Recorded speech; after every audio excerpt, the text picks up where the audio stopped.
In this video, we will be looking at separable first-order ordinary differential equations. So, to do these, I'm just going to start with an example, because I think that separable equations are pretty straightforward, and an example will suffice. So, first example, we have dy dx, or y prime, is equal to x minus e to the negative x over y plus e to the y. Now this can also be written as y plus e to the y times y is equal to x minus e to the negative x. Now you'll notice how we have some n of y is equal times y is equal to some m of x, right? So this is a form of separable. You're always going to have, oh, this is y prime. You're always going to have some ny and mx. Like, for example, this up here is our mx, and this down here is our ny. And if you're given it in this form, then you can just rewrite it into this form that we are given up here, okay? So now, if we're given this, I'm going to convert y prime into dy dx.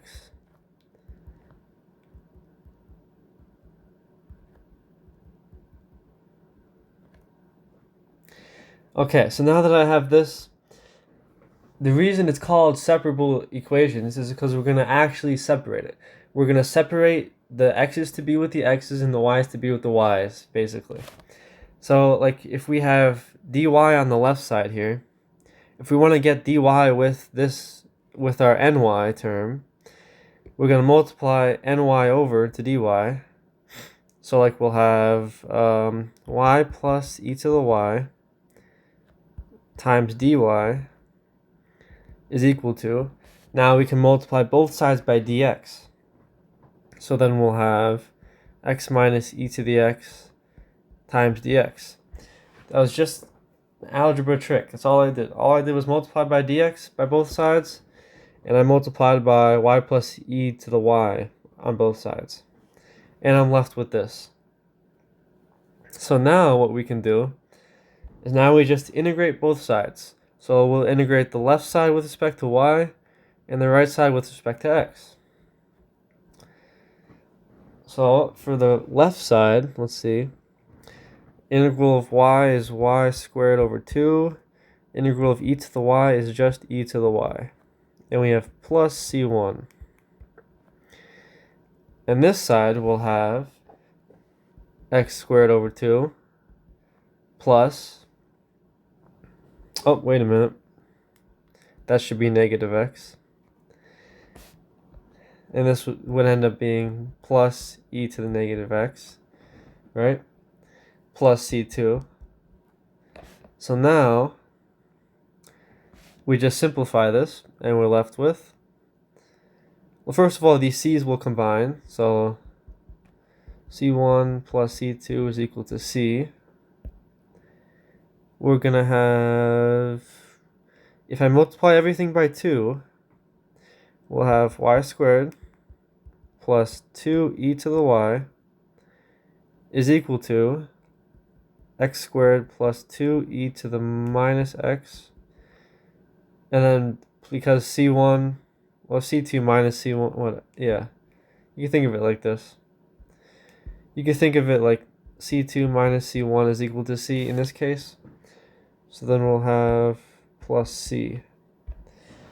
We have a new constant. And this is the answer.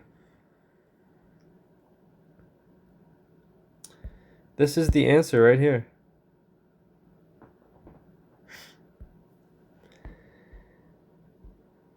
So there's the whole thing. So let's look at another example now. So this was example 1. Now the next example, example 2.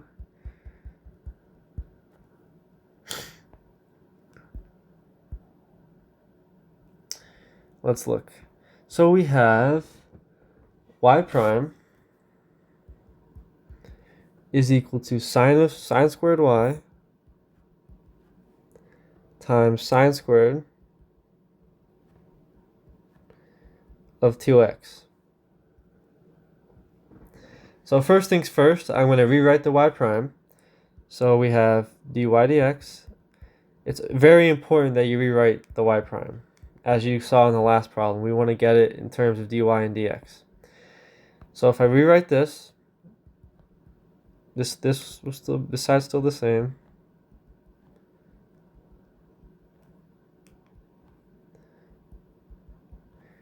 All right. So now we rewrote it. Now we have to separate. So if I want to get the y's together, this time I'm going to have to divide. So this here is this term right here. This is my ny.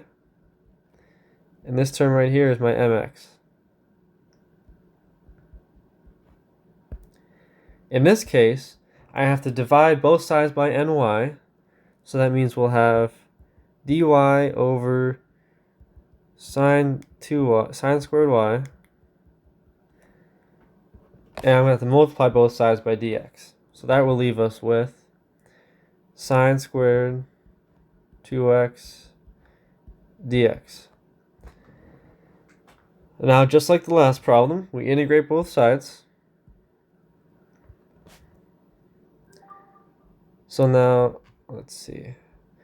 The integral of 1 over sine squared y, well, 1 over sine is cosecant, right? So we can rewrite this as cosecant squared of y dy. This is just rewriting it. We didn't take the integral yet.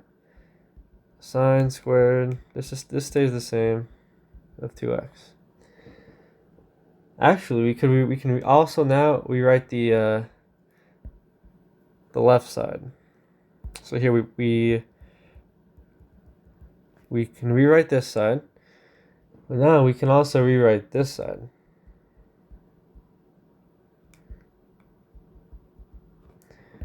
So this side I'm just going to copy down again, cosecant squared y dy. Now for this integral, I'm going to use a trig identity. So we know sine squared is sine squared of x is equal to 1/2 1 minus cosine of 2x, right? So now if I apply this to this integral that we have, this will become, this 1/2 will stay there, but now we're just going to have 1 minus cosine of 4x because of the 2 on the inside there. This will become 2 times 2, which is 4. Alright, so now that we have this, for the left side, the integral of cosecant squared is just negative cotangent, right? The derivative of cotangent is negative cosecant squared, right? So this will become negative cotangent of y plus c1. And on the right side, we'll have, I can take out the 1/2. Then we'll have the integral of 1 minus cosine 4x dx. Oh, I forgot the dx there. Now, I'm just going to rewrite this side.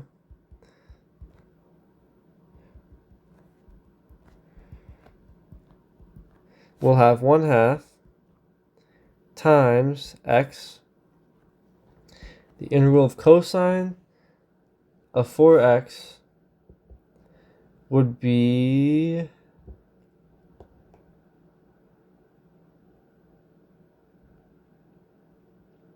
that would be 1/4 sine of 4x, right?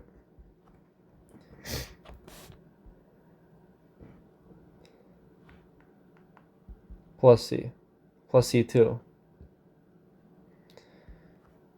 Once again, c2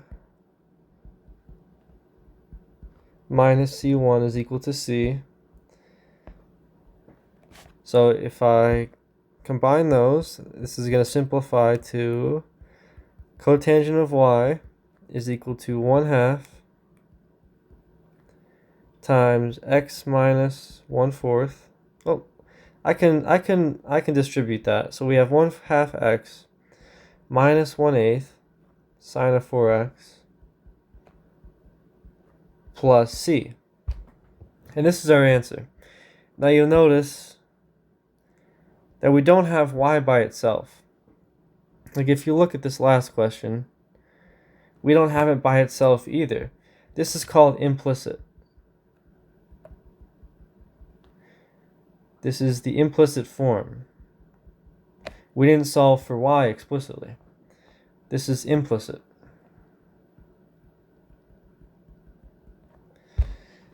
If we had something like, instead, if we were left with like y equals 1/2 x minus blah blah blah, that would be explicit. That's an example of explicit. But both of these are implicit. Both of these examples are implicit. Now let's look at an example of a separable function, but it's going to be an IVP. So we last did an initial value problem with integrating factors. Now we're going to do it with a separable function. So let's say we're given dy dx. I'm just going to rewrite it like dy dx is equal to 1 minus 2x times y squared. And our initial condition is y of 0 is equal to negative 1/6. So first we have to separate the function. So we can have dy over y squared, right? I divided both sides by y squared. And now we can multiply both sides by dx. We'll have 1 minus 2x dx.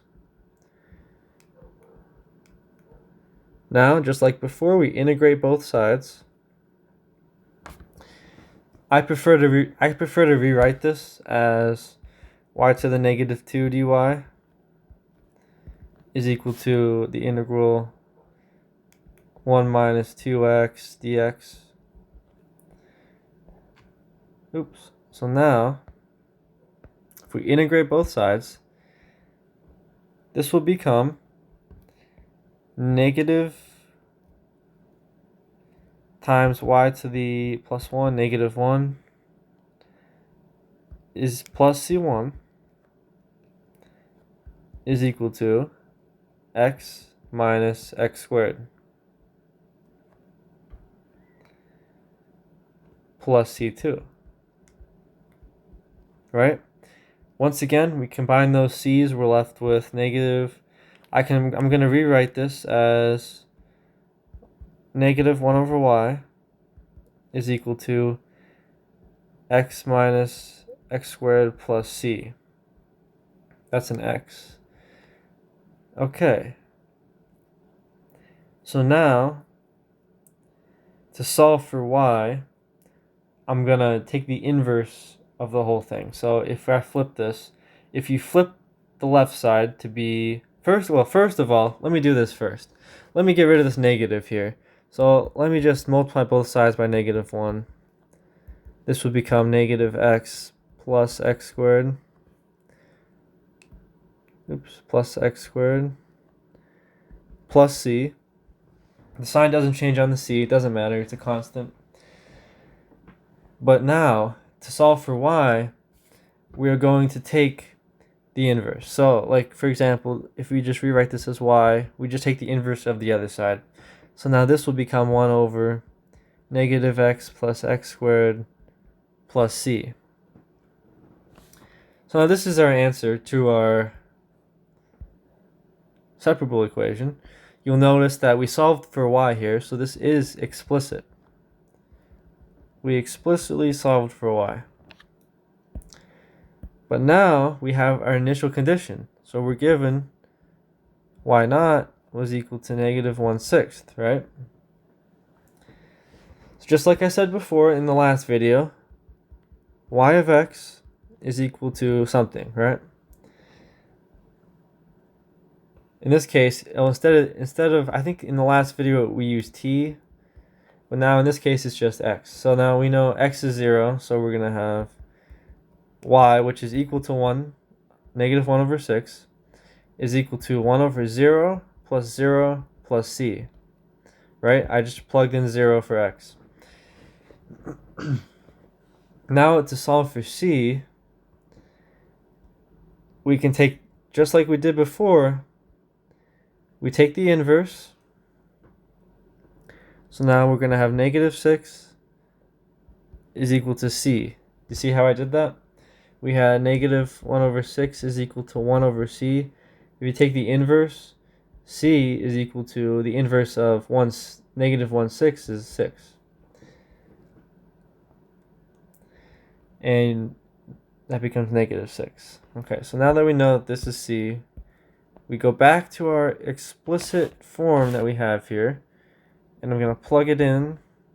So we have 1 over negative x plus x squared minus 6. And this right here is the answer.